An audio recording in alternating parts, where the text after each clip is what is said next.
আল্লাহু আকবার, আল্লাহু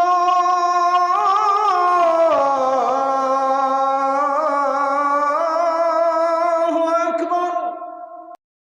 ইমাম তিরমিজি রাহিমাহুল্লাহ তার তিরমিজির ভেতরে হাদিস এনেছেন। হাদিস বর্ণনাকারী সাহাবী হলেন যিনি সবচাইতে বেশি সংখ্যক হাদিস বর্ণনা করেছেন, সাইয়্যিদুল মুহাদ্দিসিন আবু হুরায়রা রাদিয়াল্লাহু আনহু। তিনি বলছেন, রাসূল করিম সাল্লাল্লাহু আলাইহি ওয়াসাল্লাম বলেছেন, মা মিন আহাদিন ইয়ামুতু ইল্লা নাদিম। এমন কোনো মানুষ নাই যেই মানুষের মরণের পরে আফসোস থাকবে না। প্রত্যেকটি মানুষ মৃত্যুর পরে আফসোস করবে। এই কথা শুনে সাহাবীরা জিজ্ঞেস করলেন, ওয়ামা নাদামাতুহু ইয়া রাসূলুল্লাহ। আমরা বলি সাল্লাল্লাহু আলাইহি ওয়াসাল্লাম, ওগো আল্লাহর রাসূল, মৃত্যুর পরে সকল মানুষ আফসোস করবে। কি রকম আফসোসের ধরনটা কেমন হবে আপনি আমাদেরকে বলেন। আল্লাহর নবী তখন বললেন, ইন কানা মুমিনান নাজিদ ইন কানা মুহসিনান নাদিমা আল্লা ইয়াকুনু ইজদাদা। যদি লোকটা সৎকর্মশীল হয়, লোকটা যদি নেককার হয়, তাহলে সে আফসোস করবে, কেন আমি আর একটু বেশি নেক আমল করলাম না। যদি আর একটু বেশি নেক আমল করতাম, জান্নাতে আজ আমার মর্যাদা আরো বাড়িয়ে দিতেন কে। ওয়া ইন কানা মুসিআন নাদিমা আল্লা ইয়াকুনু নাযা। আর যে ব্যক্তি বদকার, যে ব্যক্তি পাপী, যে ব্যক্তি গুনাহগার, সেই ব্যক্তিও আফসোস করে বলবে, হায় রে হায়, কেন আমি দুনিয়াতে থাকাকালীন তওবা করে আমার জীবনটাকে পরিশুদ্ধতার পথে পরিচালিত করলাম না, কেন আমি সঠিক পথে আসলাম না, কেন আমি গুমরাহি পথভ্রষ্টতা ছেড়ে দিয়ে হেদায়েতের পথে নিজের জীবনকে পরিচালিত করলাম না। তাহলে এই হাদিস থেকে বোঝা গেল, মরণের পরে, মৃত্যুর পরে নেককারও আফসোস করবে, বদকারও আফসোস করবে, জান্নাতীও আফসোস করবে, জাহান্নামীও আফসোস করবে। তবে জান্নাতীদের আফসোসের ধরন একরকম, আর জাহান্নামীদের আফসোসের ধরন হলো আরেক রকম। জান্নাতীদের আফসোস হবে জান্নাতের মর্যাদা নিয়ে আফসোস হবে, যদি আমি আরেকটু বেশি নেক আমল করতাম, আরেকটু নামাজ আদায় করতাম, আরেকটু ইবাদত বন্দেগী করতাম, আমি যদি ওই ভাইয়ের মতো এভাবে দ্বীনের পথে চলতাম, মর্যাদা আরেকটু বেড়ে যেত। জান্নাতীদের আফসোস হবে মর্যাদা নিয়ে, আর জাহান্নামীদের আফসোস একরকম হবে না, বহুমুখী আফসোস হবে। জাহান্নামীরা পরকালীন জীবনে কিয়ামতের ময়দানে কোন কোন বিষয়ে আফসোস করবে, সেইগুলো অত্যন্ত স্পষ্ট ভাষায় কোরআনে কারিমে বর্ণনা করে দিয়ে আমাদেরকে যিনি সতর্ক করে দিয়েছেন তিনি কি? আজকের আলোচনার টপিক আফসোস। আলোচনার টপিক কি? আফসোস। বাড়িতে গেলে ভাবি যদি জিজ্ঞেস করে, চাচি যদি জিজ্ঞেস করে, কালকে আপনার কোনো ভাই যদি বলে, কালকে যে কাঞ্চনপুরের মাহফিলে গেলেন, মানে কি শুনলেন ওখানে, তো বলতে পারবেন না টপিক কি? আফসোস। জাহান্নামে জাহান্নামীরা মোট 9টি আফসোস করবে। কিয়ামতের ময়দানে জাহান্নামীরা মোট কয়টা আফসোস করবে? মানুষ জান্নাত আর জাহান্নামী হয় কেন? তার আমলের কারণে। জান্নাতীর আমল একরকম, জাহান্নামীর আমল। জান্নাতীরা আজান হলে নামাজে, জাহান্নামীরা নামাজ থেকে দূরে। জান্নাতীরা হালাল পথে চলে, জাহান্নামীরা সুদ খায়, ঘুষ খায়, চুরি করে, ডাকাতি করে, লুণ্ঠন করে, মানুষের সম্পদকে অন্যায়ভাবে ভক্ষণ করে দেশের পয়সা বিদেশে চুরি করে পাঠায়। জান্নাত আর জাহান্নামীদের চলাফেরা, চলন বলন, কথন, মুআমালাত, মুআশারাত একরকম। জাহান্নামীরা জাহান্নামে কিয়ামতে আফসোস করবে। তাদের মোট আফসোসের সংখ্যা কয়টা? আরেকটু জোরে বলেন তো, কয়টা? এই 9টা পয়েন্ট আমাদেরকে মনে রাখতে হবে। পাশাপাশি যদি কোনো একটা বিষয় কারোর সাথে মিলে যায়, তাহলে আমরা তওবা করে আজকে বাড়ি যাব ইনশাআল্লাহ। মনোযোগ দিয়ে শুনবেন, কিন্তু খুব সেনসিটিভ কথাবার্তা আছে। আপনি বলতে পারেন, হুজুর, দেশের এই ক্রান্তিকালীন সময়ে, এমনকি আন্তর্জাতিক বিশ্বে যখন বাংলাদেশের বিষয় নিয়ে খুব আলোচনা চলছে, তখন এই বিষয়টি আপনি নিয়ে আসলেন কেন? এই বিষয়টি নিয়ে এসেছি এই জন্য, কারণ এখন যদি এই আফসোসের কথাগুলো শুনে আগে ভাগেই সতর্ক না হন, এমন আফসোস সামনে করা লাগবে যা আপনার কল্পনারও বাইরে। মনোযোগ থাকবে তো? যুবকদেরকে বেশি মনোযোগী হওয়ার জন্য আমি আহ্বান করব, কারণ এই যুবক ভাইয়েরা হচ্ছেন এই উম্মার মেরুদণ্ড।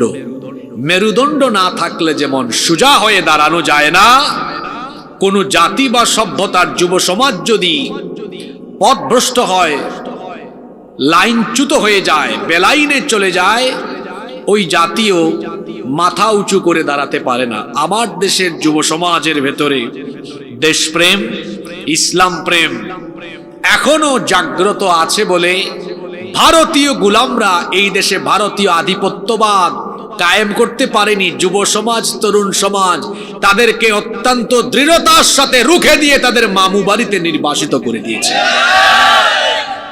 সেই যুবকদেরকে আরো সচেতন হতে হবে। স্বাধীনতা অর্জনের চেয়ে স্বাধীনতা রক্ষা করা বড় কঠিন। আমি আসার পরে শুনতেছিলাম, আমার আগে যিনি আলোচনা করলেন আমাদের শ্রদ্ধা ভাজন মাওলানা সুলতান মাহমুদ খান হাফিজাহুল্লাহ, সম্ভবত তিনি উহুদ যুদ্ধের কোনো একটি বিষয় আলোচনা করছিলেন। আমি এসে শুনলাম উহুদের যুদ্ধটি ছিল অমীমাংসিত একটি যুদ্ধ। এই যুদ্ধে কাফিররাও বিজয়ী হয় নাই, মুসলমানরাও নিশ্চিত বিজয়ের দ্বার প্রান্তে গিয়েও উহুদে মুসলমানরা খালিদ ইবনুল ওয়ালিদের হামলায় বিপর্যস্ত হয়েছে। কেন জানেন? সচেতনতার অভাবে। এই যে নতুন বাংলাদেশে আমরা নতুন পরিবেশ পেয়েছি, আমরা যদি সচেতনতা বোধ কমিয়ে দেই, আমরা যদি বেখেয়াল হয়ে যাই যে স্বাধীনতা আমরা অর্জন করেছি, এই স্বাধীনতা আবার অরক্ষিত হয়ে আবার ফ্যাসিজমে পরিণত হয়ে যেতে পারে। এজন্য আমাদেরকে খুব সতর্ক এবং সজাগ দৃষ্টি রাখতে হবে। আল্লাহ আমাদেরকে সেই তৌফিক দান করেন। তাহলে চলেন আমরা শুরু করি। কিয়ামতে জাহান্নামীদের আফসোস হবে মোট কয়টা? শুরু করছি আমরা। নাম্বার 1, 1 নাম্বার, হাসরের ময়দানে এই জাহান্নামীরা দণ্ডায়মান হয়ে আফসোস করে বলবে, হায় রে, আজকে যদি আমরা মানুষ না হয়ে মাটি হয়ে যেতাম। 1 নাম্বার, তারা আফসোস করে কি হতে চাইবে? মাটি। কোথায় আছে এটা? কোরআনে কারীমের 78 নম্বর সূরা, সূরাতুন নাবায়ের 39 নম্বর আয়াত থেকে রব্বুল আলামিন বলছেন, যালিকাল ইয়াউমুল হক ফামান শাআ আত্তাখাযা ইলা রাব্বিহি মাআবা ইন্না أنذرناكم عذابا قريبا يوم ينظر المرء ما قدمت يداه ويقول الكافر يا ليتني كنت ترابا। আল্লাহ তাআলা বলছেন, যালিকাল ইয়াউমুল হক, মহাসত্যের সেই দিন কিয়ামত। এটা হচ্ছে ওই দিন যে ব্যাপারে সত্য ওয়াদা করা হয়েছে। ফামান শাআ আত্তাখাযা ইলা রাব্বিহি মাআবা, অতএব যে ব্যক্তি চায় সে তার রবের নিকট আশ্রয় গ্রহণ করুক। ইন্না আনযারনাকুম আযাবান করিবা, নিশ্চয়ই আমি তোমাদেরকে এক নিকটবর্তী আযাবের ব্যাপারে সতর্ক করছি। যেই দিনটা হবে এমন, ইয়াউমা ইয়ানযুরুল মারউ মা কদ্দামাত ইয়াদাহু, সেদিন মানুষ দেখবে তাদের 2 হাতে সে কি কামাই করেছে, তার কর্মলিপি সে নিজের চোখে দেখবে। দেখার পরে ময়দানে মাহশরে, হাসরের ময়দানের সেই বিভীষিকাময় দিনে উপস্থিত হয়ে হাসরের মাঠের বিভৎসতা দেখে সে বলবে, ওয়ায়াকুলুল কাফিরু ইয়া লাইতানি কুনতু তুরাবা। কাফিরেরা তখন বিভৎস পরিস্থিতি দেখে বলবে, হায় হায় হায়, আমি যদি আজ মানুষ না হয়ে মাটিতে পরিণত হয়ে যেতাম, তাহলে আজ আমি বেঁচে যেতাম। কেন সে এই কথা বলবে? কারণ দুনিয়াতে তারা পরকাল বিশ্বাস করত না, কিয়ামত বিশ্বাস করত না। পরকাল যখন কায়েম হয়ে যাবে, কিয়ামত যখন কায়েম হয়ে যাবে, কিয়ামতের বিভীষিকাময় চিত্র নিজের চোখের সামনে যখন সে দেখবে, 15 কোটি কিলোমিটার দূরের সূর্য মানুষের মাথার একেবারে নিকটে চলে আসবে, পায়ের তলায় কোনো মাটি থাকবে না, সব তামা হয়ে যাবে। সূর্যের প্রচন্ড তাপে মাথার চান্দি ফেটে মগজ উতরে উতরে গলে গলে গলে গলে বেয়ে বেয়ে পড়তে থাকবে। পাপের ধরন অনুযায়ী, গুনাহের মাত্রা অনুযায়ী মানুষ তার নিজের ঘামে নিজেই সাঁতার কাটবে। মানুষের জিহবা মুখের ভেতর থেকে বের হয়ে কুকুরের মতো নাভিস্থল পর্যন্ত ঝুলবে। গোটা হাসরের ময়দান জুড়ে পঙ্গপালের মতো মানুষ দিশেহারা আর বেকুল অবস্থায় যখন দৌড়াদৌড়ি করবে বিচারের মাঠে, আল্লাহর সামনে এই পাপীরা, এই গাদ্দার, এই জাহান্নামীরা কেমনে দাঁড়াবে, কোন মুখে দাঁড়াবে? এই ভয়ে ভীত বিহব্বল হয়ে চোজ করে তারা দেখবে, হায় হায়, আজকে যদি আমরা মানুষ না হয় অন্য কিছু হতাম, মাটি হতাম, তাহলে বেঁচে যেতাম। কারণ তারা দেখবে মানুষ ছাড়া অন্যান্য যা কিছু আছে, জিন, পশু পাখি, জীবজন্তু, যত কিছু আছে সকল কিছুকে আল্লাহ ময়দানে মাহশরে একত্রিত করে আল্লাহ তাদের মধ্যকার ফয়সালাটা শেষ করে দিবেন। আল্লাহর নবী বলেছেন, মুস্তাদরাকে হাকিমের ভেতরে এই হাদিসটি বর্ণিত হয়েছে, কোন শিংওয়ালা ছাগল যদি আরেকটা ছাগলকে তার শিং দিয়ে আঘাত করে, সেইটারও বিচার করে ফয়সালা করে দিয়ে আল্লাহ তাআলা সকল জীবজন্তু, জিন এবং অন্যান্য সকল কিছুকে বলবেন, তোমরা মাটিতে রূপান্তর হয়ে যাও। কাফিরেরা এই চিত্র দেখে, জাহান্নামীরা এই চিত্র দেখে বলবে, হায় রে হায়, আমরা যদি মানুষ না হয়ে আজকে গরু ছাগল হয়ে যেতাম, পশু পাখি যদি হয়ে যেতাম, তাহলে তো বেঁচে যেতাম। কারণ এদেরকে তো আল্লাহ তাআলা ফয়সালা করে দিয়ে জাহান্নামে না দিয়ে আল্লাহ তো এদেরকে মাটিতে রূপান্তর করে দিয়েছেন। এই জন্য জাহান্নামীরা জাহান্নামের আযাবের ভয়ে আফসোস করে বলবে, ওয়ায়াকুলুল কাফিরু ইয়া লাইতানি কুনতু তুরাবা, আফসোস, আজ যদি আমি মানুষ না হয়ে মাটি হয়ে যেতাম, তাহলে তো আজ আমাকে আল্লাহর বিচারের কাঠগড়ায় দাঁড়াতে হতো না, জাহান্নামে আমাদেরকে যাওয়া লাগতো না।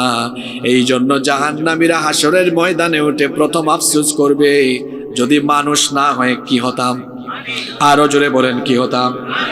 2 নম্বর আফসোস তারা করবে, এই যে এত সতর্ক করা হয়, এত কথা বলা হয়, কোরআন সুন্নাহ দিয়ে বোঝানো হয়, তারপরেও নামাজে আসে না, তারপরেও সুদ ছাড়ে না, ঘুষ ছাড়ে না, অন্যায় ছাড়ে না, অপকর্ম ছাড়ে না।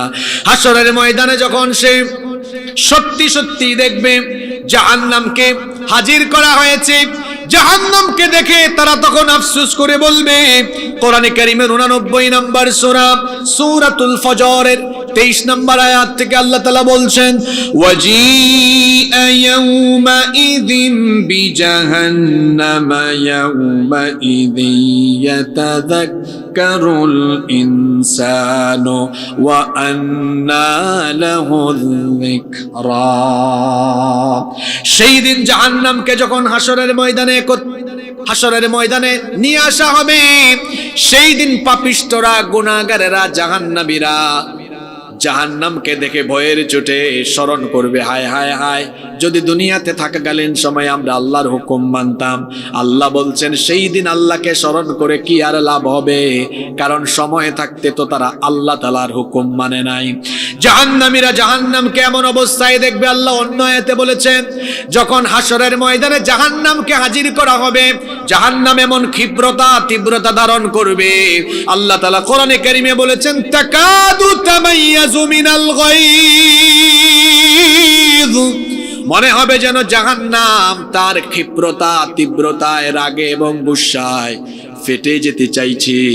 জাহান্নাম এটা এমন তীব্রতা, এমন মারাত্মক অবস্থা ধারণ করবে। আল্লাহর নবী বলেছেন, হাসরের ময়দানে জাহান্নামকে এমন অবস্থায় হাজির করা হবে, জাহান্নামের মোট 70,000 লাগাম থাকবে। জোরে বলেন, কত হাজার? 70,000 লাগাম থাকবে। আবার প্রত্যেকটি লাগামকে নিয়ন্ত্রণ করার জন্য প্রতিটি লাগামে আল্লাহর নিয়োগ করা ফেরেশতা আছে আরো 70,000। 70,000কে 70,000 দিয়ে গুণ করে দেখেন, মোট হয় 490 কোটি। জাহান্নামে তো মারাত্মক জায়গা, শুধু এর 70,000 লাগামকে ধরে রাখার জন্য আল্লাহ তাআলা 490 কোটি ফেরেশতা নিয়োগ করে রেখেছেন। আল্লাহু আকবার। এখানে আবার আশ্চর্যের কথা কথা হলো, নবীজি বলেছেন যদি কোনো একজন ফেরেশতা এই 490 কোটি থেকে যদি মাত্র একজন ফেরেশতা জাহান্নামের কোনো একটা লাগামকে একটু লুজ করে দেয়, তাহলে জাহান্নাম মুহূর্তেই গোটা হাসরের ময়দানকে তার পেটের ভেতরে গ্রাস করে ফেলবে। আল্লাহু আকবার। এই জাহান্নাম যখন জাহান্নামীরা দেখবে, দেখার পরে তখন তারা আফসোস করে বলবে, ইয়াকুলু ইয়া লাইতানি কদ্দামতু লিহায়াতি, হায় আফসোস, যদি আমরা এই হাসরের ময়দানে হাজির হওয়ার আগে দুনিয়াতে থাকা অবস্থায় নেক আমল করে পাঠিয়ে দিতাম, দুনিয়ার জীবনটাকে যদি আমরা কাজে লাগাতাম, তাহলে আজকে আমাদেরকে আফসোস করা লাগতো না। সময় এখন আছে, এখন সময়ের দাম আপনি দেন না। সময় হলো মানুষের জীবনের সবচাইতে গুরুত্বপূর্ণ সম্পদ। সম্পদকে কাজে লাগিয়ে, সময়কে কাজে লাগিয়ে সম্পদশালী হওয়া যায়, কিন্তু সম্পদশালী ব্যক্তি তার গোটা জীবনের সম্পদ দিয়ে জীবনের ফেলে আসা সময়কে আর ফিরিয়ে আনতে পারবে? এজন্য আরবিতে একটা সুন্দর প্রবাদ আছে, আল ওয়াক্তু কাসসাইফ, সময় হলো ধারালো তরবারির মতো, ইল্লাম তাকতাহু ফাইন্নাহু কাতাক। সময়কে আপনার মতো দুর্বল মানুষ ক্ষতবিক্ষত করতে পারবে না, কিন্তু সময়ের অপব্যবহার করলে সময়ের অপব্যবহারের ফলে আপনার জীবন ক্ষতবিক্ষত হয়ে যাবে। এই যে এখন সময় আছে, এই সময়কে আল্লাহর পথে বিনিয়োগ করলেন না, আজান হয়, নামাজে যায় না। এখন সময় আছে তারুণ্য আর যৌবনের সময়, এখন তারুণ্য আর যৌবনকে আল্লাহর দিনের পথে কাজে লাগায় না, তখন যখন বুড়া হবে দুনিয়া থেকে যাওয়ার পরে আফসোস করার আগে দুনিয়ায় থেকেও এই লোকগুলো আফসোস করবে। বুড়া হওয়ার পরে বলবে, আহারে যখন আমি শরীরে এনার্জি ছিল তখন তো আমি সাজদা দিলাম না। বুড়া হয়ে যাওয়ার পরে যখন প্যারালাইসিস, ডায়াবেটিক্স, যখন তার মেরুদণ্ডে ব্যথা, কোমরে ব্যথা, তখন সে আফসোস করবে কেন সাজদা দিলাম না। আফসোস করার আগে এখন সময় থাকতে সময়গুলোকে কাজে লাগানোর দরকার আছে না নাই? আমাদের অনেকের নামাজের খবর নাই। নামাজটা শুধু ইবাদত নয়, সালাত is a conversation between almighty Allah and the slave. নামাজ হচ্ছে আল্লাহ আর বান্দার কথা বলার জায়গা। সুবহানাল্লাহ। এজন্য আল্লাহ নিজেই বান্দাকে ডাকছেন। ফজরের আজান যখন হয়, আল্লাহ যেন বান্দার সাথে কথা বলার জন্যই ডাকছেন, হাইয়া আলাস সালাহ, নামাজের জন্য, নামাজের দিকে আসো। হাইয়া আলাল ফালাহ, কল্যাণের দিকে আসো। তুমি যে ঘুমিয়ে আছো, সেই যে ঘুমাইলা রাত 11টা 12টায়, 4-5 ঘন্টা হয়ে গেল, কতক্ষণ তোমার সাথে আমার কথা হয় না। বান্দা একটু আসো, আমার সাথে কথা বলো। সুবহানাল্লাহ। যোহর যখন হয়, আল্লাহ যেন বান্দাকে তখন আবার ডাকেন, কই ফজর পড়েছো? এখন জোহর 5:30 থেকে 1:30, প্রায় 8 ঘন্টা হয়ে গিয়েছে, আসো, অনেকক্ষণ কথা হয় না, তোমার সাথে একটু কথা বলি। আবার আসর যখন হয়, তখনও যেন আল্লাহ আবার বান্দার সাথে কথা বলার জন্য বান্দাকে ডাকেন। এরকম মাগরিবে, এশায়, প্রত্যেক ওয়াক্ত নামাজে আল্লাহ ডাকছেন। ডেকে ডেকে যেন আল্লাহ তাআলা বান্দার হাতে জান্নাতের চাবি ধরিয়ে দিতে চাচ্ছি। আমরা জান্নাতে যেতে চাই কি চাই না? যেতে চাই, কিন্তু কাজটা কেমন? নাম ফজর আলী, ফজর পড়ে না, দুপুর 12টায় ঘুম থেকে উঠে। অনেক মানুষের নাম জোহর আলী, জোহরের নামাজ পড়ে না। অনেক মানুষের নামের সাথে কাজের কোনো মিল। নাম রমজান আলী, রমজান মাসের দুপুরবেলা গাঞ্জা টানে। নাম কুরবান আলী, সামর্থ্য আছে, কুরবানি দেয় না। নাম ইমান আলী, ইমানের কোনো খবরই। ইমান আলীকে জিজ্ঞেস করা হলো, ভাই ইমানের মূল দায়িত্ব ইমানে নেই নামাজ আদায় করা, নামাজে আসলাম না কেন? কয় নামাজে না গেলে কি হবে, আমার ইমান তো ঠিক আছে। আবার জিজ্ঞেস করেন, সবাই জান্নাত চান কিনা? আপনারা সবাই জান্নাত চান? কোন বাড়ি যদি তালা দেওয়া থাকে, সেই বাড়ি থেকে ঢোকা যায়? জান্নাত কি খোলা উদ্বোধন হয়ে গিয়েছে? জান্নাত উদ্বোধন করবেন মুহাম্মাদুর রাসূলুল্লাহ সাল্লাল্লাহু। এর আগ পর্যন্ত জান্নাত তো আপনার জন্য খোলা হয় নাই। জান্নাতে যেতে চান, জান্নাত তো বন্ধ করে দেওয়া আছে। ঢুকতে হলে চাবি লাগবে। আল্লাহ যেন প্রত্যেক দিন আপনাকে 5 বার দয়া করে ভালোবেসে ডাকেন, বান্দা আয় মসজিদে আয়, আমাকে সাজদা দে, আর তোর জান্নাতে যাওয়ার জন্য জান্নাতের চাবি আমার কাছ থেকে নিয়ে নে। সুবহানাল্লাহ। সেই নামাজের কোনো খবর। 2 নম্বর আফসোস করবে, ইয়াকুলু ইয়া লাইতানি কদ্দামতু লিহায়াতি, হায় আফসোস, আমি যদি কদ্দামতু পাঠিয়ে দিতাম লিহায়াতি, ওই হায়াত থাকাকালীন সময়ে আমি যদি কিছু আমল করে আগে ভাগেই পাঠিয়ে দিতাম, তাহলে আজকে এই আমলগুলোর মাধ্যমে আমি বেঁচে যেতে পারতাম। কয় নাম্বার আফসোস? 3। জাহান্নামীরা কিয়ামতের দিন হাতে আমলনামা পেয়ে আরেকবার আফসোস করবে। এসএসসি পরীক্ষায় এক ছাত্র ফেল করেছে সবগুলাতে, সব সাবজেক্টে 00, একাডেমিক ট্রান্সক্রিপ্ট হাতে নিয়ে সে কি খুব আনন্দিত হবে না হতাশাগ্রস্ত হবে? আফসোস করে বলবে, আহারে পরীক্ষার আগে যদি পড়তাম তাহলে তো আজকে ফেল করতাম না। তো হাতের মধ্যে রেজাল্ট শিট, মার্কশিট পেয়ে আফসোস করে কি লাভ আছে? জাহান্নামীরাও হাসরের ময়দানে হাতে আমলনামা পাবে। হাতে আমলনামা পাওয়ার পরে তারা আফসোস আর একবার করবে, আর তারা আমলনামা পেছন থেকে বাম হাতে পাবে। পাওয়ার পরে তারা বলবে, আল্লাহ তাআলা বলছেন, ওয়া আম্মা মান উতিয়া কিতাবাহু বিশিমালিহি ফায়াকুলু ইয়া লাইতানি লাম উতা কিতাবিয়া ওয়া লাম আদরি মা হিসাবিয়া ইয়া লাইতাহা كانت القاضية ما أغنى عني مالية هلك عني سلطانية।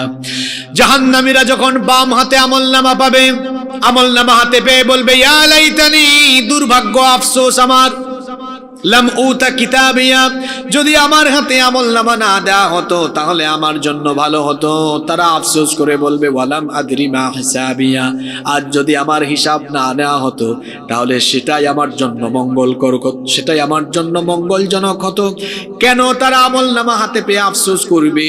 কারণ দুনিয়াতে তারা যত আকাম কুকাম করেছিল, রাতের অন্ধকারে যে গুনাহগুলো করে, সেটা দুনিয়ার অনেক মানুষ জানে না, কিন্তু যিনি জানেন তিনি কি? এজন্য আমলনামা হাতে পাওয়ার পরে বান্দা ভয় পাবে। আল্লাহ তাআলা সূরা কাহাফে বলেছেন, ওয়াউদিআল কিতাবু ফাতারাল মুজরিমিনা মুশফিকিনা মিম্মা ফীহি ওয়ায়াকুলুনা ইয়া ওয়াইলাতানা মা লিহাযাল কিতাব লা ইউগাদিরু সগীরাতান ওয়ালা কাবীরাতান ইল্লা আহসাহা ওয়াউদিআল কিতাব, আমলনামা রেখে দেওয়া হবে। ফাতারাল মুজরিমিন, অতএব জাহান্নামীরা সেটা দেখবে, মুশফিকিনা মিম্মা ফি, সে আমলনামায় যা আছে সেটা দেখে তারা ভীত সন্ত্রস্ত হয়ে যাবে। ইয়াকুলুনা, তারা বলবে, ইয়া ওয়াইলাতানা, দুর্ভাগ্য, আফসোস আমার, মালি হাদাল কিতাব, এটা কেমন আমলনামা, লা ইউগাদিরু সগীরাতান ওয়ালা কাবীরাতান ইল্লা আহসাহা, আমার জীবনের ছোট বড় কোনো আমলনামা এখানে বাদ পড়ে যায় নাই, সব কিছুই সেখানে থাকবে। এজন্য আল্লাহ বলেছেন, ওয়াজাদু মা আমিলু হাদিরা, বান্দা যা করেছে সব তার আমলনামায় হাজিরি দেখতে পাবে।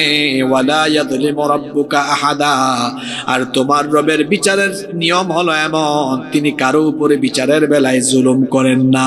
আমরা মানুষ, আমরা অনেক সময় বিচার করতে গিয়ে বিচারের নামে অবিচার করি, বিচারের নামে প্রহসন করে নিরপরাধীকে অপরাধী বানিয়ে দেই। এমন নজির আছে না নাই? দেখবেন অপরাধ করে একজন, সাজা ভোগ করে আরেকজন, বাস পুরায় একজন, মামলা খায়। এরকম গত 15 বছর আমরা দেখেছি কি দেখি নাই? জোরে বলেন, দেখি নাই আমরা? নিরপরাধ মানুষগুলোকে 2 বছর 3 বছর 4 বছর 5 বছর মিথ্যা মামলা দিয়ে গ্রেফতার করা হয়েছে। এখন আবার যারা এই ধরনের কাজ করত, তাদের মুখে কিছুদিন ধরে মানবতার জয়গান শোনা যায়। তারা বলতেছে, আমাদের নামে 100 মামলা, 120 মামলা, তো তোমাদের নামে তো মামলা হবেই, তোমরা তো গণহত্যা সংগঠিত করেছো। যদি নিরপরাধী মানুষকে বিনা অপরাধে 3 বছর জেল কাটানো হয়, তাহলে যারা সত্যিকার অর্থেই হাজার হাজার মানুষকে হত্যা করেছে, তাদের 2-3 বছর নয়, শত শত বছরের জেল তাদেরকে দেওয়া দরকার। কিছু কিছু জায়গায় নরম হবেন না। সাপ ধরে সাপ, সাপ ধরার পরে সাপকে ক্ষমা করে ছেড়ে দিলে সাপ কোনোদিন আদর করবে না। কি করবে? জোরে বলেন, কি করবে? ছোবল বসায় দিবে।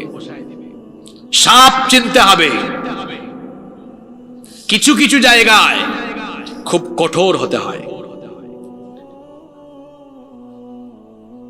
বনু নাজির, বনু কুরাইজার ইতিহাস পড়বে। নবীজি কিন্তু এদেরকে কোনো ছাড় মদিনা থেকে বের করে দিয়েছেন, মদিনায় থাকতে দেন নাই আল্লাহর নবী। কেন? বিশ্বাসঘাতকতা করেছে, গাদ্দারি করেছে। মনে রাখবেন, ঝগড়াঝাটির জন্য মাফ করে দেওয়া যায়, জায়গা জমি আইল ঠেলাঠেলি এটাও মাফ করে দেওয়া যায়। কোন মানুষ মানুষকে খুন করেছে, এটাও যদি কারো মন উদার হয় মাফ করে দেওয়া যায়।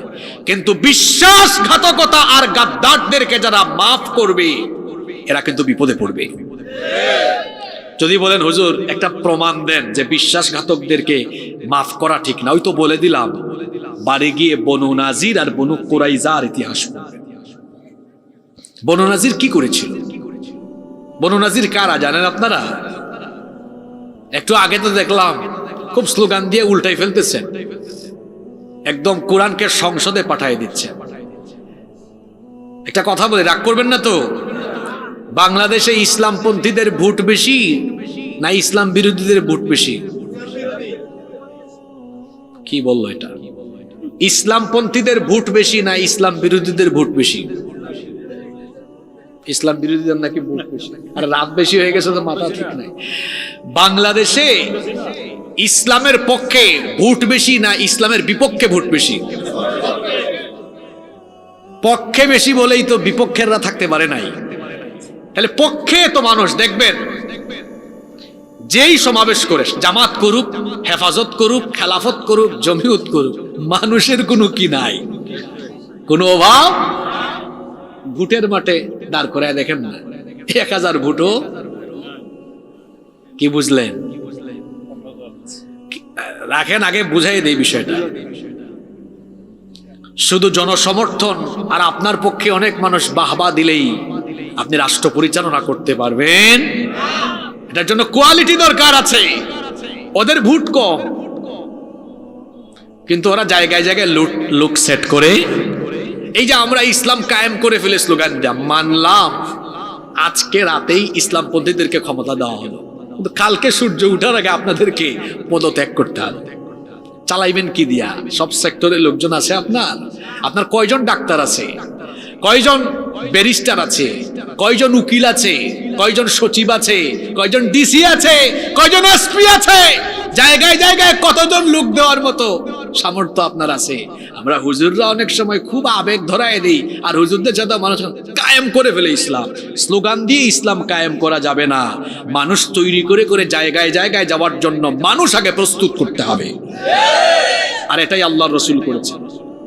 আগে নবীজি লোক তৈরি করেছেন, তারপরে নবীজির নিজের হাতে তৈরি করা লোকদেরকে দিয়ে নবীজি একটি ইসলামী রাষ্ট্রের গোড়াপত্তন করেছেন। সুবহানাল্লাহ। এই যে বনু নাজির আর বনু কুরাইজার ইতিহাস জানে না, এই বিশ্বাসঘাতক যাদেরকে আল্লাহর নবী মদিনা সনদ, আল্লাহর নবী মদিনার সনদের সময় চুক্তি করে তাদেরকে মদিনায় থাকার সুযোগ দিয়েছেন, এই বিশ্বাসঘাতক বনু নাজির আল্লাহর নবীকে বৈঠকের নাম করে হত্যা করতে চেয়েছে। আল্লাহর নবী এদেরকে বের করে খাইবারে বিতাড়িত করেছেন।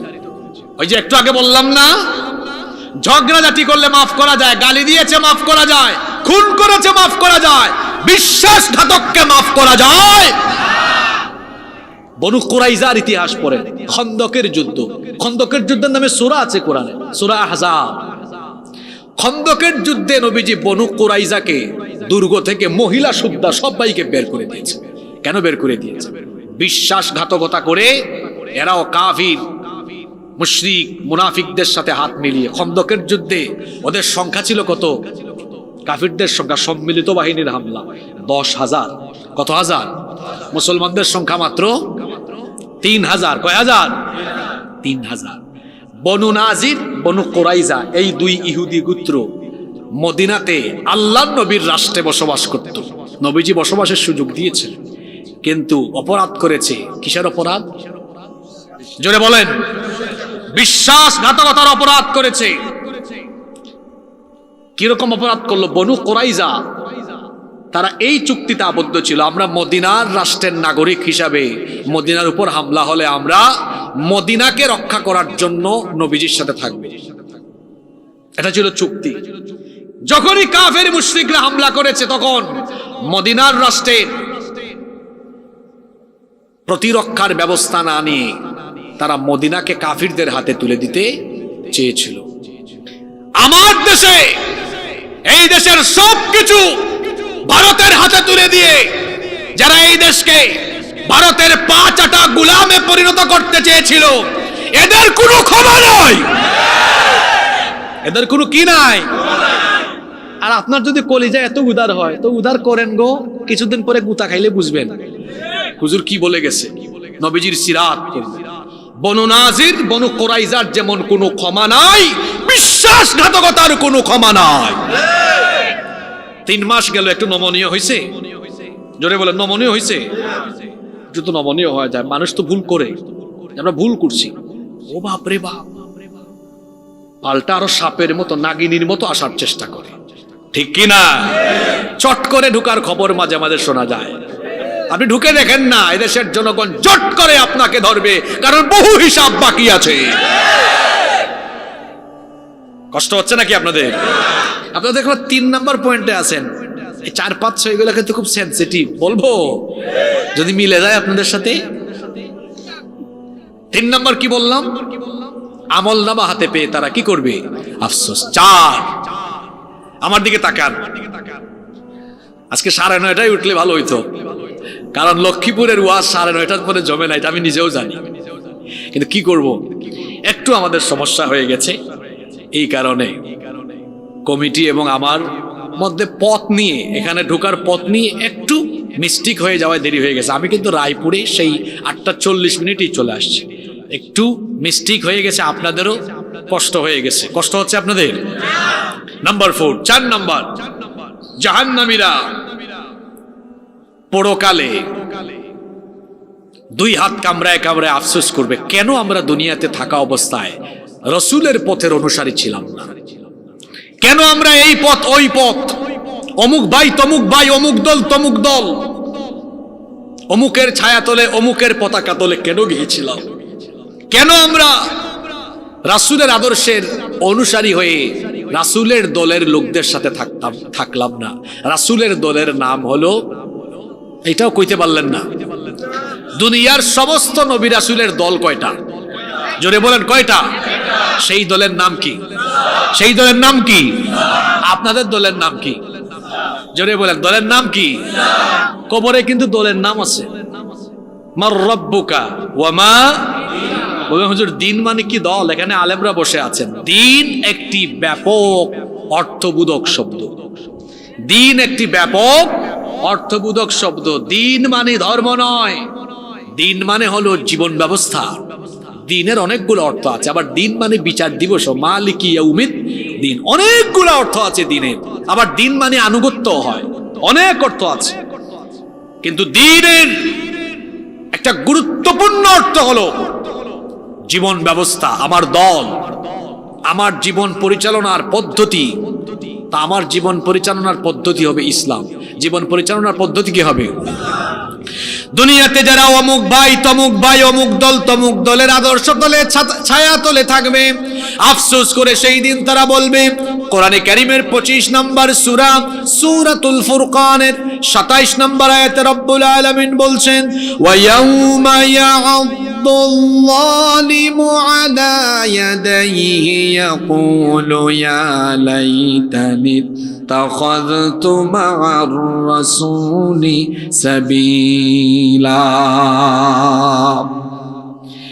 সেই দিন জালিমরা তাদের 2 হাত কামড়ায় কামড়ায় আফসোস করে বলবে, হায় হায় হায়, ইয়া লাইতানি ইত্তাখাযতু মা'আর রাসূলি সাবিলা, কেন আমি রাসূলের পথের অনুসারী হলাম না? দুনিয়াতে কেন এই পথ ওই পথের অনুসরণ করলাম? কেন আমি রাসূলের পথের অনুসারী হয়ে যারা রাসূলের আদর্শে আদর্শিত ছিল তাদের সাথে আমি কেন চললাম না? 5 নাম্বার আফসোস তারা করবে, কেন আমি অমুক তমুককে বন্ধু বানালাম? খবরদার, বন্ধু এবং নেতা নির্বাচনে আপনাকে সাবধান হতে হবে। আপনার হাতের এই তালুতে যদি আতর লাগান, আতর লাগায় যদি কারো হাতে মুসাফাহা করেন, সেই ব্যক্তির হাতেও আতরের সুগন্ধ যাওয়ার সম্ভাবনা আছে না নাই? বিড়ি টানলেন, সিগারেট টানলেন, বিড়ি সিগারেটের ধোঁয়া যদি হাতে লাগে, তারপরে সেই হাত দিয়ে যদি অন্য কারো সাথে মুসাফাহা করেন, তাহলে দেখবেন বিড়ি সিগারেটের গন্ধ ওই ব্যক্তির হাতে চলে যাবে। বোঝাতে চাইলাম আপনি ভালোর সাথে চললে ভালো, খারাপের সাথে চললে খারাপ। কথায় আছে সৎ সঙ্গে স্বর্গবাস, অসৎ সঙ্গে সর্বনাশ। আপনি কোনো ভালো মানুষের সাথে চললে তার ভালো গুণগুলো আপনাকে প্রভাবিত করবে, খারাপ মানুষের সাথে চললে তার খারাপ গুণগুলো দ্বারা আপনি প্রভাবিত হয়ে যেতে পারেন। এই জন্য বন্ধু এবং নেতা নির্বাচনে সাবধান হবেন। কোনো বেঈমান, বেনামাজি, ইসলাম বিরোধী, কোরআন বিরোধী এবং মানব রচিত মতবাদ যারা কায়েম করতে চায়, যারা ইসলামকে জঙ্গিবাদ বলে, মৌলবাদ বলে, আপনি যদি তাদের সাথে উঠা বসা করেন, চলাফেরা করেন, আপনার নেতা আস্থার ঠিকানা, আপনার অভিভাবক, আপনার প্রিয় অভিভাবক, প্রিয় নেতা, প্রিয় নেত্রী বানান, তো কিয়ামতে আফসোস করে কি বলতে হবে শোনেন। আল্লাহ তাআলা বলছেন, ইয়া ওয়াইলাতা লাম يا ويلتى ليتني لم أتخذ فلانا خليلا। হায় দুর্ভাগ্য, আফসোস আমার, لم أتخذ فلانا خليلا। অমুককে যদি আমার বন্ধু না বানাতাম তাহলে আজ আমি বেঁচে যেতাম। তখন আফসোস করবে, অমুক ভাইয়ের সাথে তমুক ভাইয়ের সাথে চললাম। দেখেন না কি স্লোগান দেয়, আমার ভাই তোমার ভাই, অমুক ভাই তমুক ভাই। আমার ভাইয়ের চরিত্র ফুলের মতো, নামাজ পড়ে না বেটা এক ওয়াক্ত, গাঞ্জা খায় 5 ওয়াক্ত, শয়তানের ভক্ত, জাহান্নামের তক্ত। এই বেঈমানদের সাথে চলে কিয়ামতে আফসোস করে বলবে, লাইতানি লাম আত্তাখিয ফুলানান খলিলা। আমি যদি ওর সাথে চলাফেরা না করতাম, ওকে আমার বন্ধু না বানাতাম। আফসোস করবে তখন। আফসোস করার আগে এখন ভালো হয়ে যাওয়া ভালো না খারাপ? এমন এমন লোককে তার নেতা বানিয়েছে, চেহারাটা দেখতেও চোর ডাকাতের মতো লাগে। যার দিকে তাকালে পরে রসুল প্রেম আসে না, যার সাথে চলাফেরা করলে পরে দিনের পথে উজ্জীবিত হওয়া যায় না, সে কখনো আমার বন্ধু বা নেতা হতে পারে। 6 নম্বর আফসোস তারা করবে, তারা বলবে, হায় হায় হায়, যদি আমরা আল্লাহ এবং রাসূলের আনুগত্য করতাম, যদি আমরা পথভ্রষ্ট গোমরাহ নেতাদের আমরা যদি অনুসরণ না করতাম। আল্লাহ তাআলা কোরআনে কারীমের 33 নম্বর সূরা সূরাতুল আহজাবের 64 নম্বর আয়াত থেকে বলছেন, ইন্নাল্লাহা লাআনাল কাফিরিনা ওয়া لهم سعيرا خالدين فيها أبدا لا يجدون وليا ولا نصيرا। নিশ্চয়ই আল্লাহ তাআলা কাফিরদেরকে লানত করেছেন এবং তাদের জন্য জাহান্নামের অগ্নি প্রজ্বলিত করে রেখেছেন, সেখানে তারা চিরকাল থাকবে। তাদের জন্য সেখানে কোনো অভিভাবক এবং কোনো বন্ধু থাকবে না। এরপরে আল্লাহ তাআলা বলছেন, ইয়াউমা নুকাল্লিবু ওয়ুজুহুকুম ফিন-নারি ইয়াকুলুনা ইয়া লাইতানা আতা'না আল্লাহ ওয়া আতা'না আর-রাসূলা। সেদিন তারা আফসোস করে বলবে, আল্লাহ বলছেন যখন তাদেরকে উপর করে জাহান্নামে নেওয়া হবে, জাহান্নামে যাওয়ার পরে তারা আফসোস করে বলবে, ইয়া লাইতানা, দুর্ভাগ্য, আফসোস আমাদের, আতা'না আল্লাহ ওয়া আতা'না আর-রাসূলা, আমরা যদি আমাদের ভণ্ড পথভ্রষ্ট বেঈমান নেতাদের অনুসরণ না করে আল্লাহ আর রাসূলের আনুগত্য করতাম, তাহলে আমরা আজকে বেঁচে যেতাম। কিয়ামতের ময়দানে ভণ্ড, বেনামাজি, বেঈমান, পথভ্রষ্ট নেতা আর কর্মীদের সাক্ষাৎ ঘটবে। জাহান্নামী সেই সকল নেতা কর্মীরা মুখোমুখি হবে। মুখোমুখি হওয়ার পরে উভয়ের মধ্যে কি কথোপকথন হবে আল্লাহ সূরা ইব্রাহিমের মধ্যে বলে দিয়েছেন, ফাকালা আদ-দুআফাউ লিল্লাযীনা ইসতাকবারু ইন্না কুন্না লাকুম তাবআন ফাহাল আনতুম মুগনুনা আন্না মিন আযাবিল্লাহি মিন শাই। শুনতেছেন আপনারা নাকি অমনোযোগী হয়ে গেলেন? কর্মীরা নেতাদেরকে আটকাবে, নেতাজি দাঁড়ান, কিরে কথা আছে, কি কথা? ইন্না কুন্না, নিশ্চয়ই আমরা, লাকুম তাবআন, আপনাদের অনুসারী ছিলাম। তারা বলবে, হ্যাঁ তোরা তো আমাদের অনুসারী ছিলি, ঠিকই তো আছে। তা আপনাদের কথা শোনার কারণেই তো আমরা জাহান্নামী হয়েছি। আপনাদের অপকর্ম আপনারা করেছেন, আমাদেরকে হুকুম করেছেন, আপনারাও জাহান্নামী, আমরাও জাহান্নামী। দুনিয়াতে আপনারা আমাদেরকে অনেক সাপোর্ট দিয়েছেন। আমরা আপনাদের অপকর্ম করতে যেয়ে ধরা খাইলেও ফোন গিয়েছে আপনাদের তরফ থেকে, এই কারে ধরছো, এটা আমার লোক, তাড়াতাড়ি ছাড়ো, তদবির করেছেন। কিন্তু আজ এই হাসরের ময়দানে ফাহাল আনতুম মুগনুনা আন্না মিন আযাবিল্লাহি মিন শাই, আজকে কি আমাদেরকে আল্লাহর আযাব থেকে বাঁচানোর জন্য কিছু করতে পারবেন? আপনারা উত্তর দিয়েন না, কথা চলতেছে ওদের। এই প্রশ্ন কর্মী করেছে কাকে? নেতা কি কয় এবার শুনি।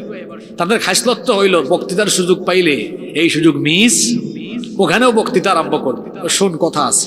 কর্মীরা খুব আগ্রহ নিয়ে অপেক্ষায়, দেখি নেতা আজকে কি বক্তৃতা দেয়। নেতা শুরু করবে, কি বলবে?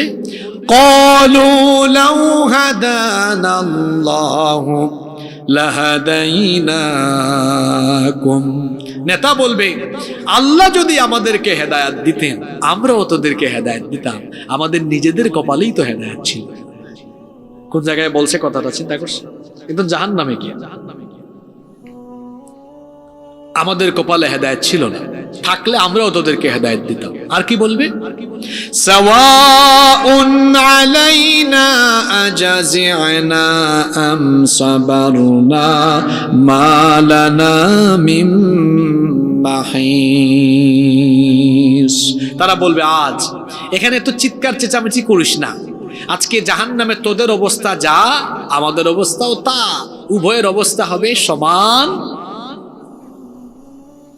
কর্মীরা বলবেন, না, এটা হতেই পারে না, সমান সমান পরিণতি আমরা মানি না।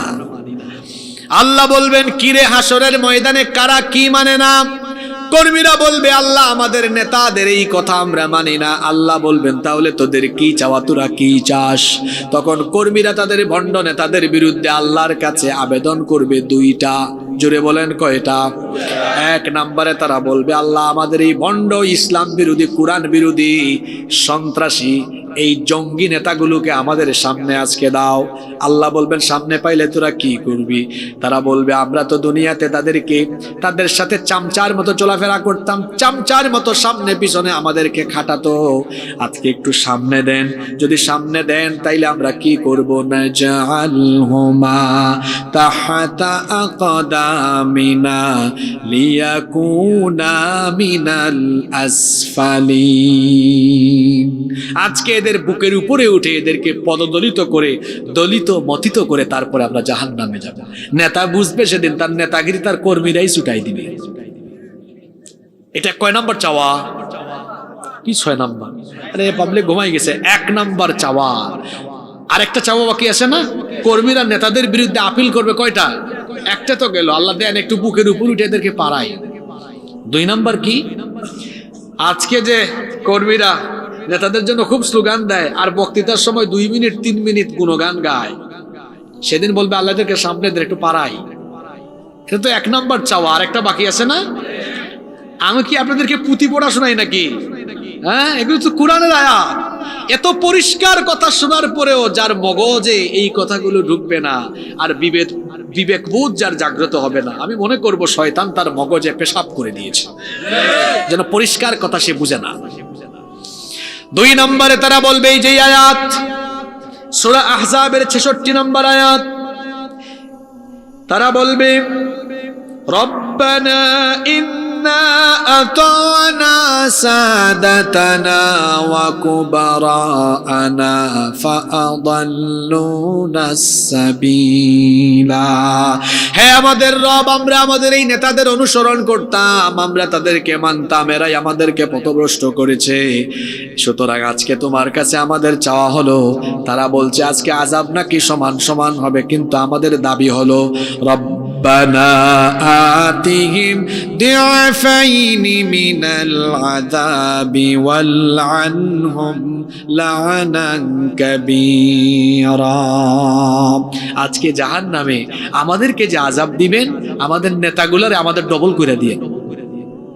কি করে দিয়েন? আপনারা বলেন তো, এই যে আফসোসের কথাগুলো শুনলেন, এদের আফসোস তো দেখেন। আরেকটা কথা এখানে বলে ফেলি মাঝখানে, এদের পরকালের আফসোসের আগে এখনকার আফসোস শুরু হয়ে গেছে। আমাদেরকে পালায় রেখে চলে গেল, আর যারা গেছে, আর এইগুলা যদি না করতাম, উভয় পক্ষের আফসোস। আবার একজন কথায় কথায় বলতেন, আমি পালাই না, এটা আমার বাবার দেশ। পালাইলেন কেন? আপনি না পালান না? তিনি বলতেন আমি পালাই না, অথচ তিনি কাউকে কিছু না বলে হঠাৎ করে চোরের মতো তিনি চলে গিয়েছেন।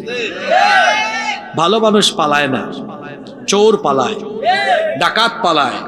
যেমন আপনাকে একটা উদাহরণ দিই, আপনার বাড়িতে রাতের বেলা চোর বা ডাকাত ঢুকেছে, আপনি টের পেয়ে গেছেন, টের পেয়ে তারপরে চিৎকার করলেন চোর চোর, ডাকাত ডাকাত।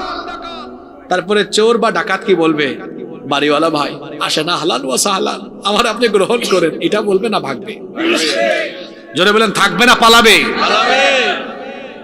এদেশের মানুষকে তারা বিগত 15 বছর ধরে স্বাধীনতার চেতনার ব্যবসার ট্যাবলেট খাওয়ায়া উন্নয়নের নাম করে মানুষকে বুঝাচ্ছিল আমরা খুব উন্নয়ন করতেছি।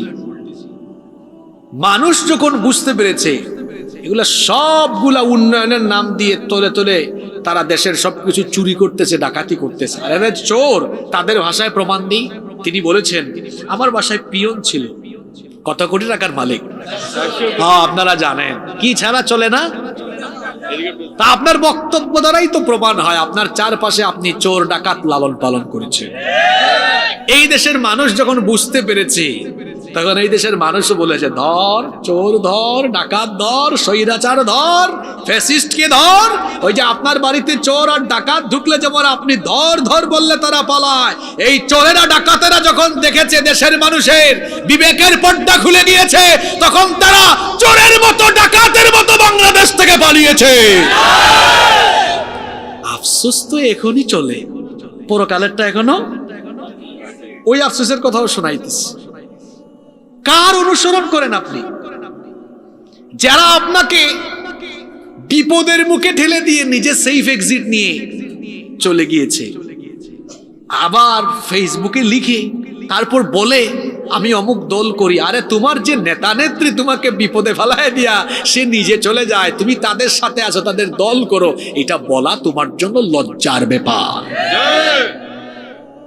এরা কিয়ামতেও এই কামটা করবে, কর্মী থুইয়া ফালাবে। আল্লাহ বলবেন, এই কর্মীরা বলবে কই পালাবি আজকে? তারা আল্লাহর কাছে কয়টা আবেদন করবে? আল্লাহ এদেরকে দেন একটু পারাই। 2 নম্বর, আল্লাহ এদেরকে আযাব আমাদেরকে 1 গুণ দিলে ওদেরকে দিবেন। ফেরেশতা যদি আমাদেরকে লাঠি দিয়ে মারে 1টা, ওদেরকে যেন মারে 2টা। মানে আমাদের উপর আযাব হবে যা, তাদের উপর হবে তা ডবল করে, দ্বিগুণ করে। আমার যুবক তরুণ ভাইদেরকে বলছি, আবেগের বশবর্তী হয়ে কোনো বেঈমান, বেনামাজি, কোরআন বিরোধী, ইসলাম বিরোধী যারা আল্লাহর জমিনে তাদের নিজেদের মতাদর্শ, যারা আল্লাহর জমিনে তাদের নিজেদের বানানো আইন কানুনকে প্রতিষ্ঠা করতে চায়, তাদের সাথে সামনে পিছনে চলাফেরা করে আপনি তাদের সাথে এরকমভাবে চলাফেরা করে আপনার যৌবন আর তারুণ্যকে বিসর্জন দিবেন না। আপনার এই যৌবন আর তারুণ্য কোনো নেতার সামনে পিছনে চামচামি করার জন্য দেওয়া হয় নাই। এই যৌবন আর তারুণ্য দেওয়া হয়েছে আল্লাহর জমিনে আল্লাহর দ্বীন কায়েম করার জন্য। হাসরের ময়দানে আফসোস করার আগে এখনই আমাদেরকে সঠিক সিদ্ধান্ত নিতে হবে।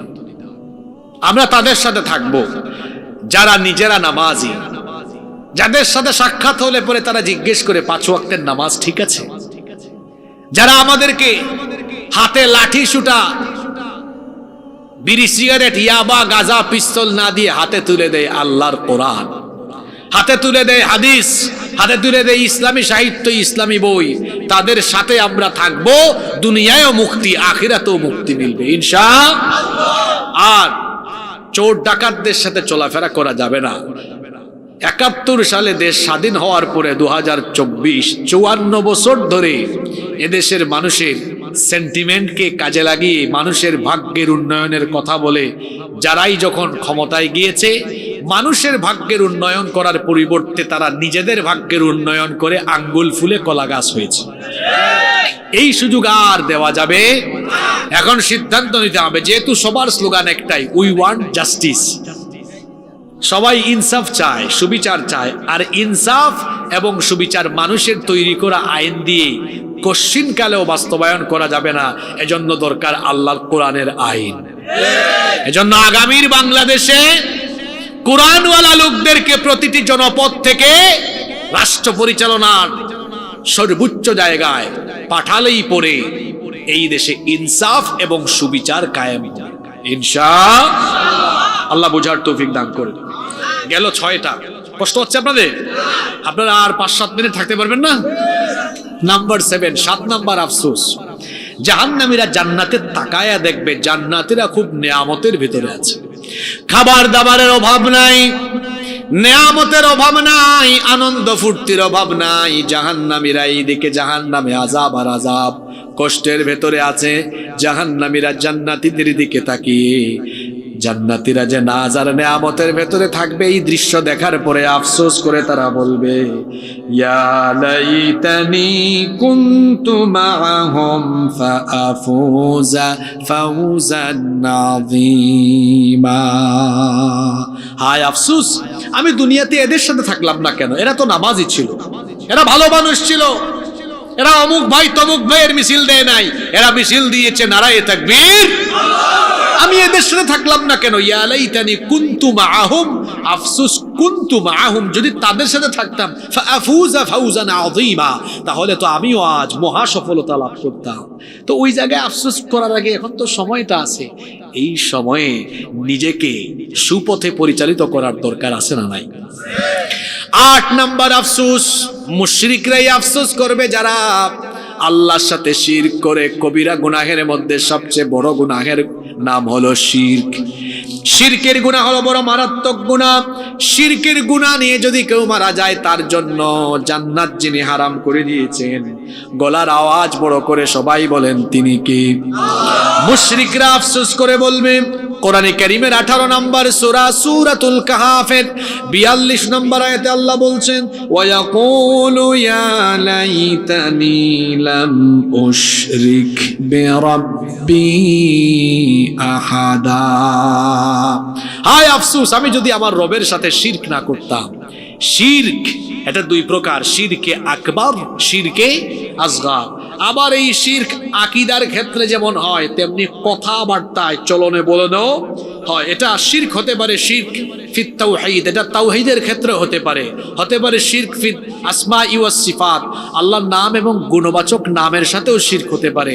শিরক ফিল উলুহিয়া, ইবাদত বা আল্লাহর কর্তৃত্ব সার্বভৌমত্বের সাথেও শিরক হতে পারে। যেমন আমার বাংলাদেশে মহান আল্লাহর সার্বভৌমত্বের সাথে একটা মারাত্মক শিরকি আকীদা যুগের পর যুগ ধরে প্রচলিত আছে। কি বলে? জনগণ সকল ক্ষমতার। তো জনগণ যদি সকল ক্ষমতার মালিক হয় তার পেট ব্যথা হয় কেন? তার মাথা ব্যথা হয় কেন? 2020-21 সালে তাদের করোনা ভাইরাস হইল কেন? তাদের প্যারালাইসিস হয় কেন? তাদের ডায়াবেটিক্স হয় কেন? তাদের ক্যান্সার হয় কেন? সেনা সকল ক্ষমতার মালিক, তো ক্ষমতা দিয়ে এই রোগগুলা মোকাবেলা করতে পারে না কেন? এটা একটা মারাত্মক শিরকি কথা। আন্নাল কুওয়াতা লিল্লাহি জামিআ, সকল ক্ষমতার একমাত্র মালিক যিনি তিনি কে? সূরা মুলকের প্রথম আয়াত পড়বেন, তাবারাকাল্লাযী বিয়াদিহিল, বরকতময় সেই সত্তা যার হাতে সকল। এটা বানাইছে কারা? ওই চেতনা ব্যবসায়ীরা বলে সকল ক্ষমতার মালিক জনগণ।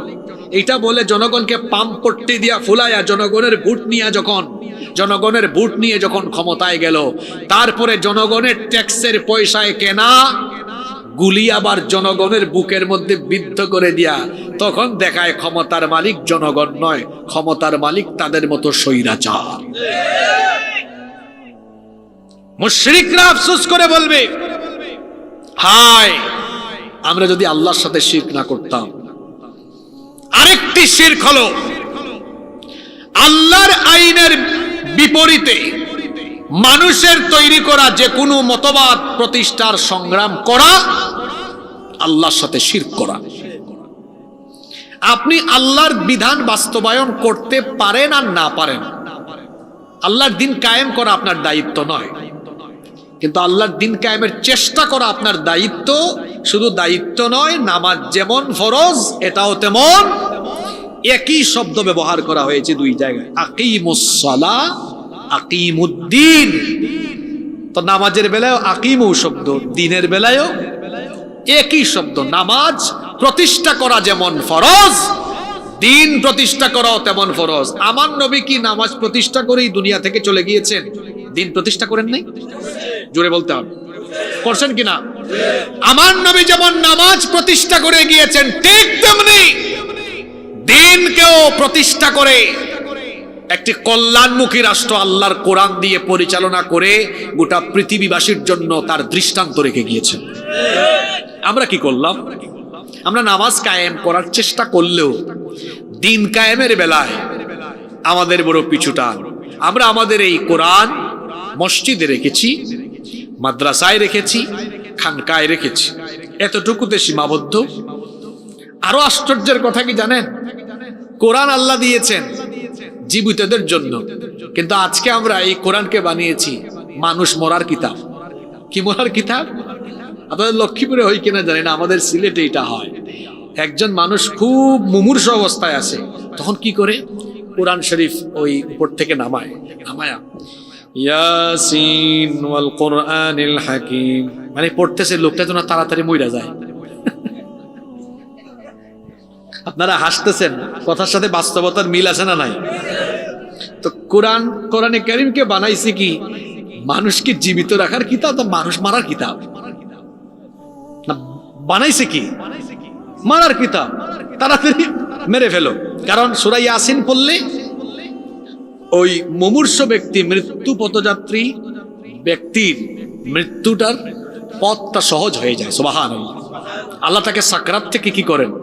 নাজাত দেন। তো এই যে পড়ছে, আল্লাহ তাআলা কি এটা শুধু মৃত মানুষের পাশে বা মুমূর্ষ মানুষের পাশে পড়ার জন্য দিয়েছেন? কোরআন কি মরা মানুষের জন্য এসেছে? আপনাদের এলাকায় আছে কিনা জানি না, বিভিন্ন এলাকায় আছেন, মরে যাওয়া মানুষের জন্য 100-200 হাফেজ সাহেব ডেকে এনে কোরআনের খতম দেয়। তো কোরআন কি নাজিল হয়েছে গুরুস্থানের মানুষের জন্য না জীবিতদের জন্য? জীবিতদের জন্য কোরআন নাজিল হয়েছে, কিন্তু জীবিত ব্যক্তিরা কোরআনকে কাজে লাগাচ্ছেন না, রেখেছে মসজিদে, মাদ্রাসায়, খানকায়। আল্লাহর নবী কোরআন দিয়ে যেমন নামাজ পরিচালনা করেছেন, ঠিক তেমনি এই কোরআন দিয়ে তিনি মদিনার রাষ্ট্র পরিচালনা করে একটি কল্যাণমুখী রাষ্ট্র প্রতিষ্ঠা করেছেন। আমরা কি করেছি দেখেন না? কয় ধর্ম আর রাজনীতি কি জাতের মূর্খ, ওর পড়াশোনা করা দরকার। যদি ধর্ম আর রাজনীতি আলাদা হয় তাহলে রাসূলুল্লাহ সাল্লাল্লাহু আলাইহি ওয়াসাল্লাম 10 বছর মদিনার রাষ্ট্র চালালেন, তিনি কোন কিতাব দিয়ে চালালেন? জোরে বলেন, কোন কিতাব দিয়ে? তো রাষ্ট্র পরিচালনা রাজনীতির ভিতরের অংশ না বাহিরের অংশ? জোরে বলেন। তা আমার নবীর জীবনে রাজনীতি আছে না নাই? তাহলে যেই ব্যক্তি বলবে রাজনীতি আর ইসলাম আলাদা, ওরে আবার নতুন করে কালেমা পড়ায়া মুসলমান বানানো লাগবে। ওর ইমান, ওই যে বললাম আমার দেশে বহু মানুষের নামের সাথে কামের কোনো মিল নাই। ইমান আলী, ইমানের কোনো খবরই, শিরকের সাথে কোনো সম্পর্ক রাখা যাবে না। বলছিলাম আল্লাহর আইন প্রতিষ্ঠার বিপরীতে যারাই থাকে এরা মুশরিক এবং এরা তাগুত। এরা হলো, বলবেন হুজুর কয়েকটা উদাহরণ কোরআন থেকে দেন। মুসা নবী এসেছেন আল্লাহর দ্বীন কায়েম করতে, আর আল্লাহর দ্বীন কায়েমের বিরুদ্ধে দাঁড়িয়েছে ফেরাউন। সে হলো তাগুত, সে হলো কাফির, সে হলো মুশরিক।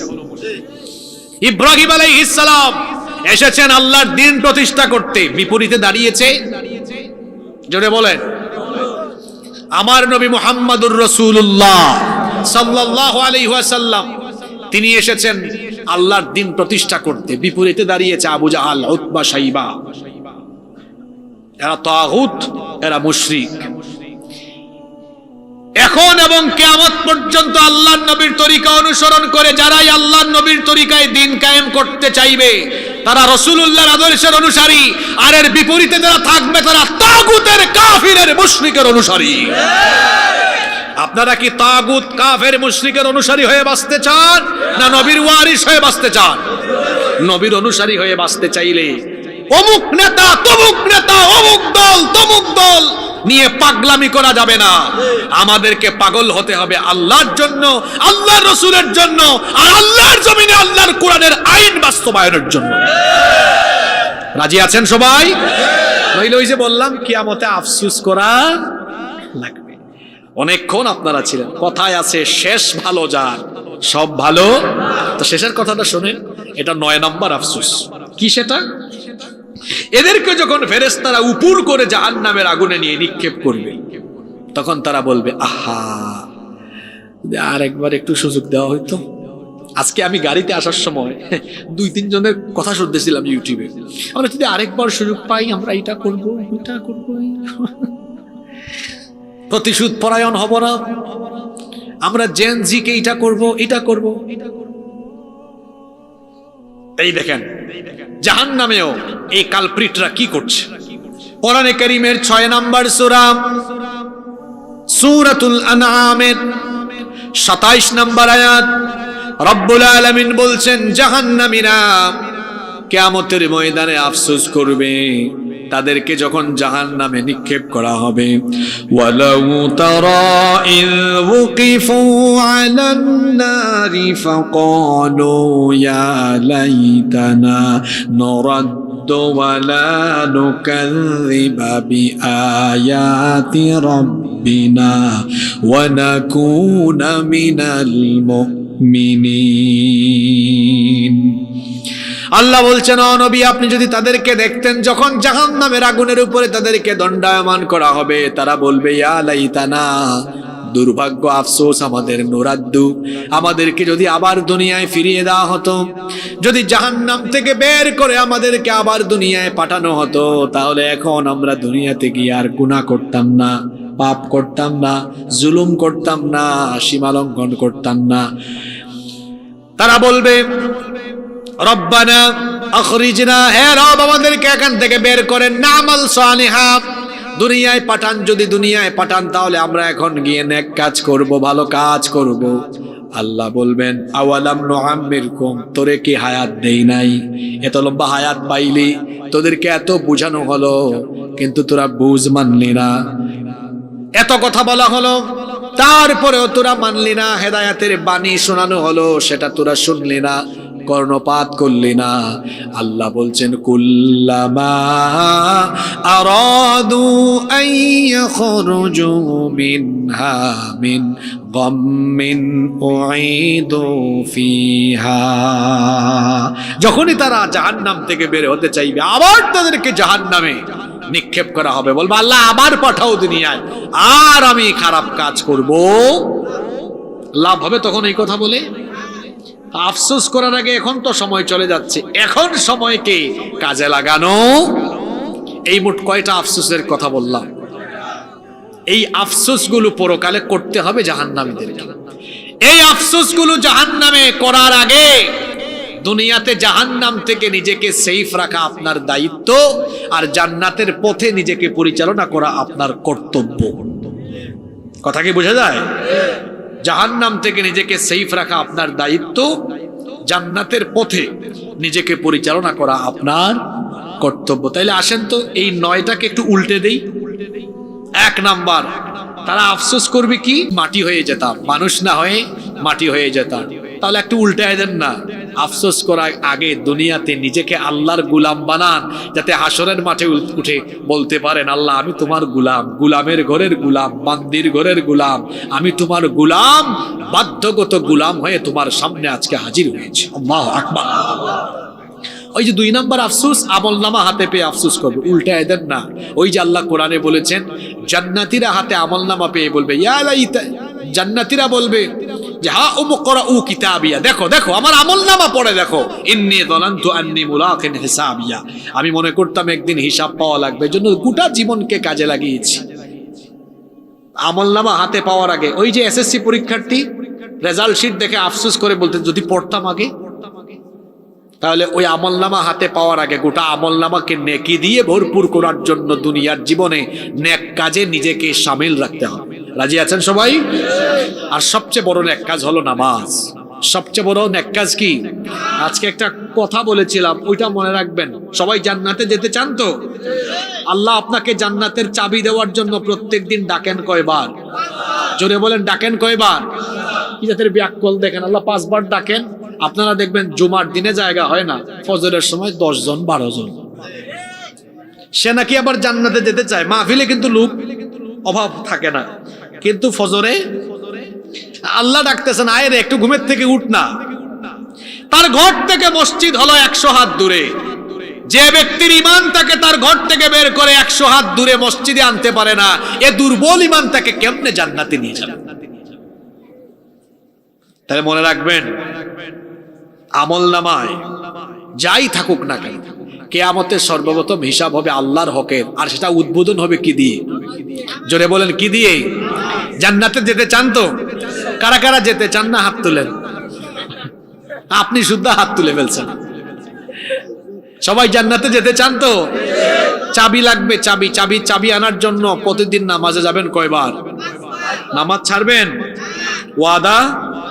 ওয়াদা? নাম্বার 4, ওই যে আফসোস করবে যদি রাসূলের পথ অনুসরণ করতাম।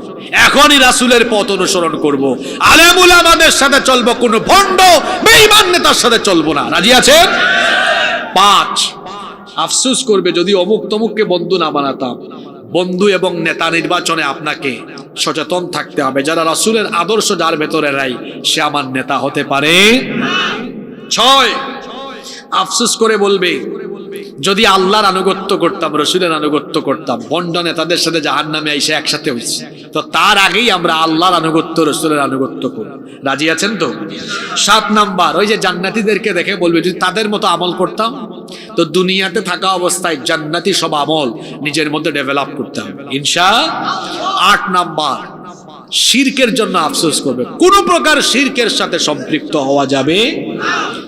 9 নাম্বার, জাহান্নামীরা বলবে আরেকবার চান্স দেন। মনে রাখবেন, চান্স কিন্তু আর চান্স পাবে না, আর কোনো চান্স নাই, নো চান্স, কোনো চান্স। জীবন কয়বার? একবার। একবার এই জীবনকে কাজে লাগাতে হবে। কাজে লাগাতে পারলে দুনিয়ায় সফলতা, আখিরাতেও নাজাত মিলবে ইনশাআল্লাহ। আল্লাহ এই কথাগুলো আমাদেরকে বুঝার এবং তার আলোকে জীবন পরিচালনার তৌফিক দান করেন।